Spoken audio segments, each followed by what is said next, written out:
Good morning, YouTube. Today's Kingdom song is another really weird one. Even the scriptural reference is weird. It's Ecclesiastes 12:1, the point of which seems to be adulting sucks. I don't know. It's also clear that this song was meant to be a lullaby.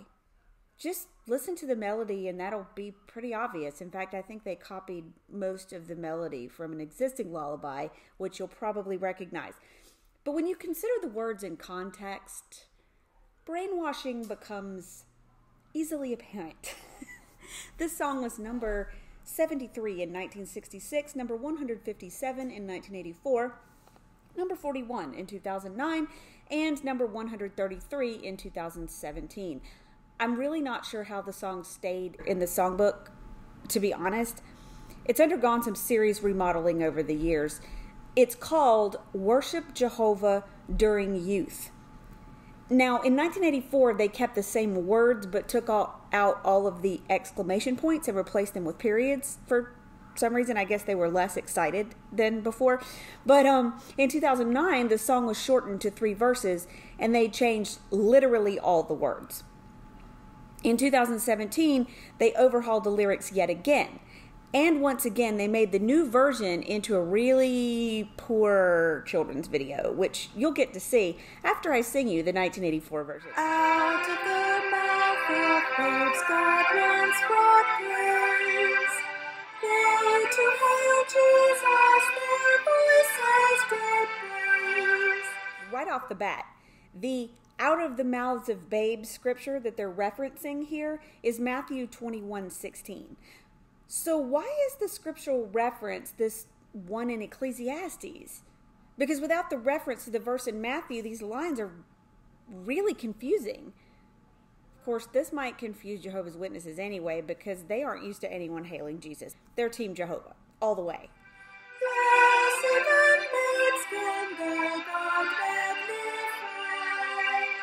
Join with their elders and him sanctify. Hey kids, let's go find some elders and do some divine magnification. If you're good, then we'll do some sanctifying too. What fun lives these kids have. To Christian parents who love what is true, godly fear is that their own children do. Standing for God, they teach out the right. Children obey them and bring them delight.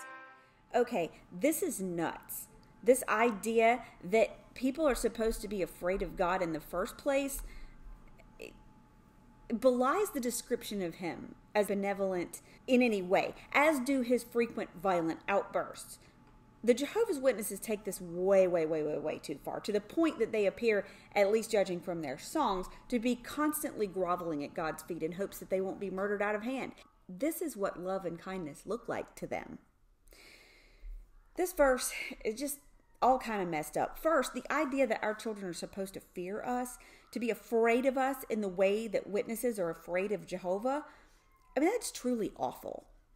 I don't want my children to be afraid of me. I want them to be respectful, yes, but not afraid. Look, fear is debilitating.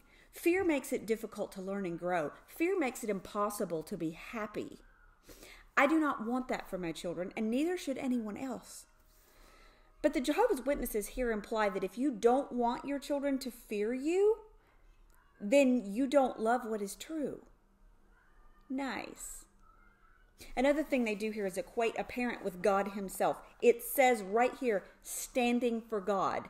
They have the right to teach their kids this crap. And the children are told to obey and bring them delight. Now, does anyone wonder why the witnesses have a pedophile problem? Anyone? Because this is what grooming looks like. If you are taught as a child to fear your parents and to fear and obey adults no matter what, how likely are you to insist on reporting what happened if you get abused? How likely are you to press the issue if the elders advise your parents not to report to the authorities? How likely are you to protest when the elders treat the situation as if the victim is at fault somehow, or dismiss it altogether because there wasn't a gallery full of eyewitnesses to the event? This after hours of inappropriate interrogation, of course. You think I'm overstating it? Well, I'm not, because this is exactly what happened to me. Oh, Christian, you strive to keep your way clean. Learn Jehovah to lean. What does it mean to keep your way clean? I mean, all of Christianity encourages modesty and discourages anything sexual whatsoever until marriage. But that's not enough for Jehovah's Witnesses. They have rules not only about clothing and hairstyles and makeup and masturbation and pants and sex, but also about what movies and music you're allowed to enjoy, who you're allowed to associate with, what kind of car you're encouraged to drive. And if that's not all restrictive enough, there's ample admonishment about how a true Christian should feel about this or that, and the blanket conscience thing, which means you can get in trouble for literally anything that might make someone else think poorly of the organization or witnesses in general. So if you're wondering why any youth would need someone to lean on this early in life, well, now you know. They're exhausted trying to keep up with all the rules.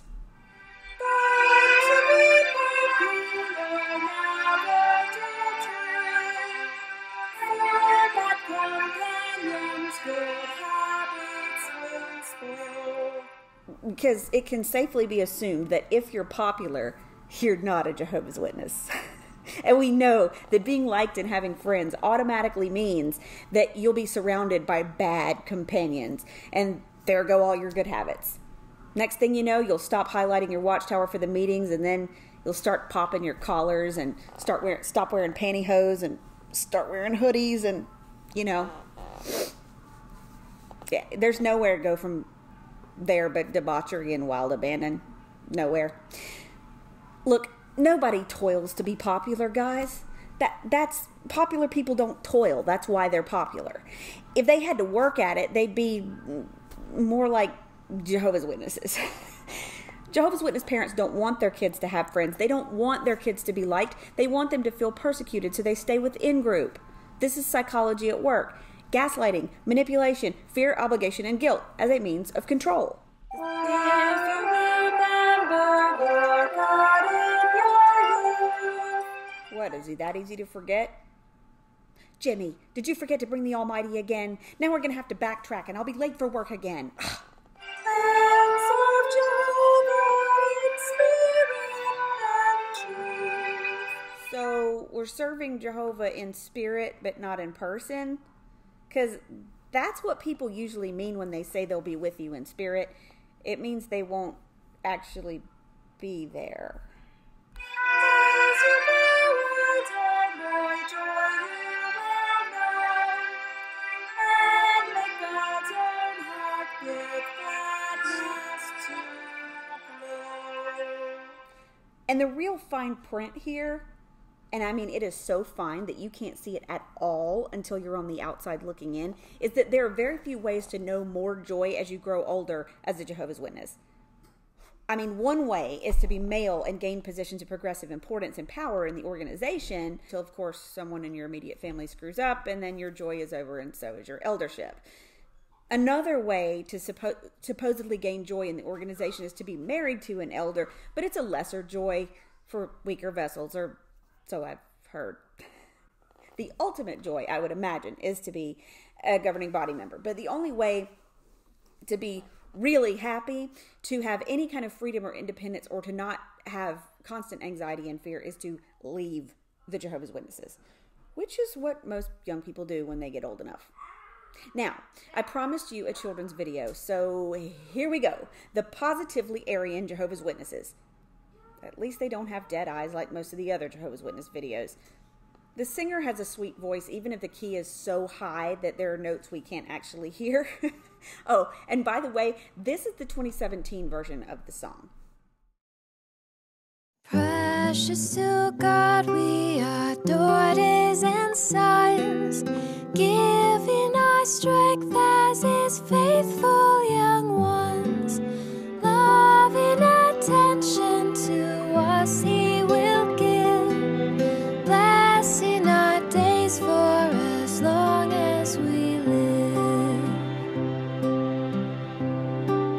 In 2009, this verse was, "Precious to God are you, daughters and sons. Great his affection for you, our dear ones.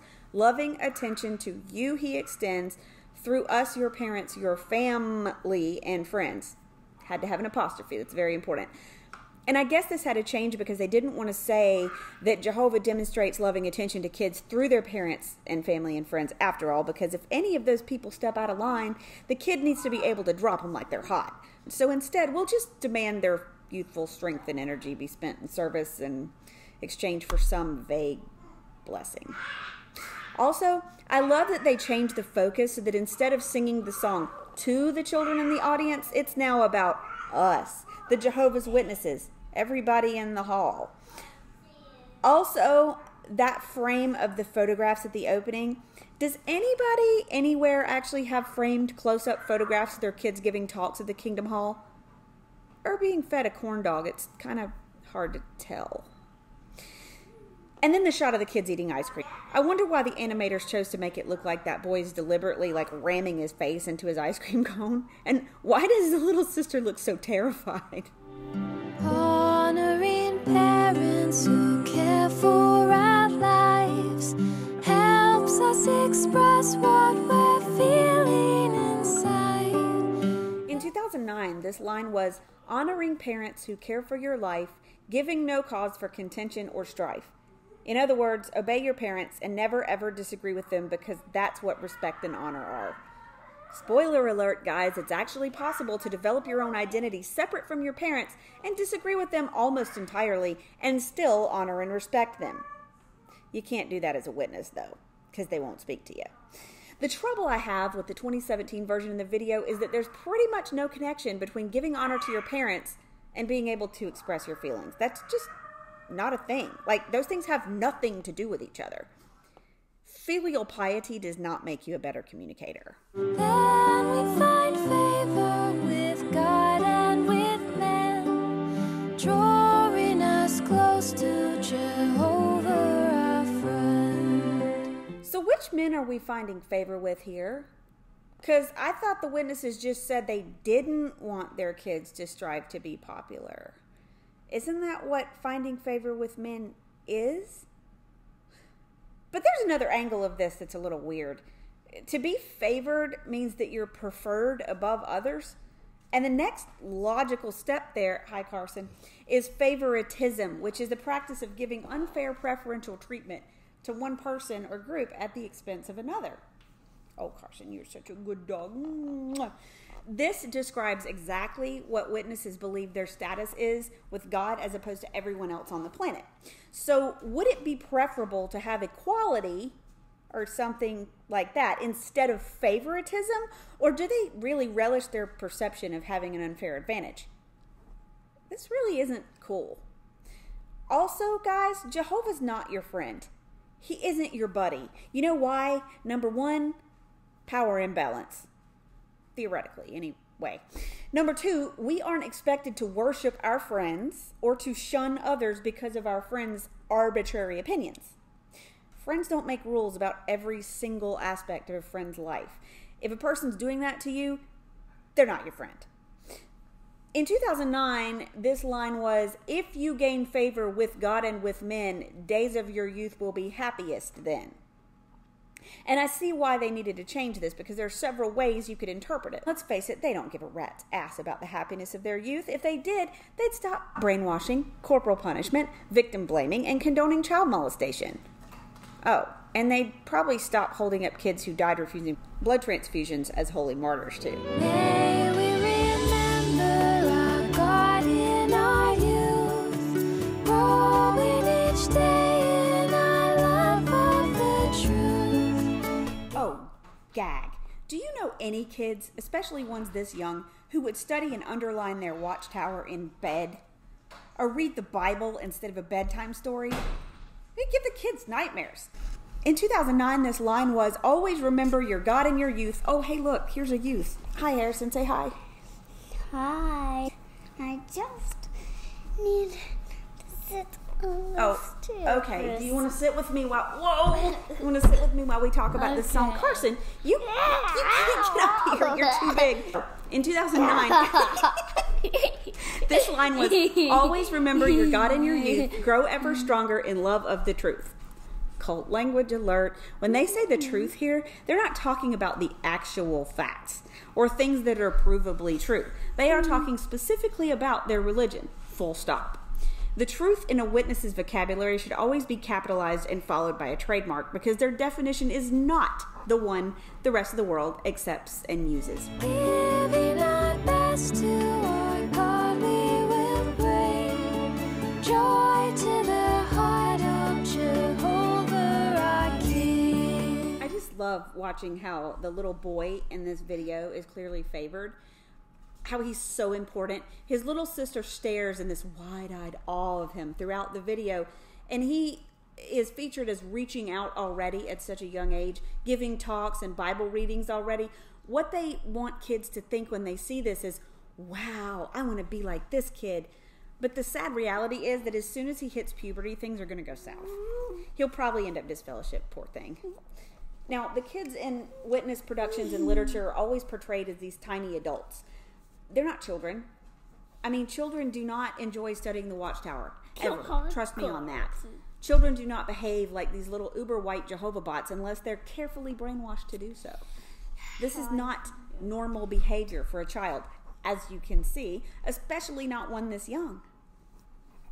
Because, you know, this one, he's making faces at himself on my video.